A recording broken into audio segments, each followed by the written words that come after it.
Hey guys, today we are going to discuss about the synthesis of zidovudine. आजचा हा video मी prepare केलाय specially एका कमेंटवरून. Comment होती miss Aditi यांची. त्यांची डिमांड होती synthesis of zidovudine and ribavirin. So here I am to solve your all queries and this video is specially for you Miss Aditi and obviously to my all students.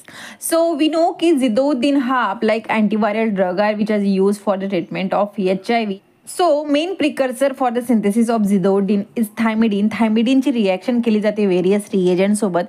इथे रिएजंटला अगदी short मध्ये mention केलेलं आहे. Same synthesis तुम्हाला Google वरती मिळून जाणार. ट्रायटिल chlorides mean ट्रायफिनिल chloride. ET3N means triethylene amide. This DMF stand for dimethyl formamide and this MSCl stands for methane sulfonyl chloride. Okay, so these are chemicals react with thymidine and there is a formation of our intermediate one.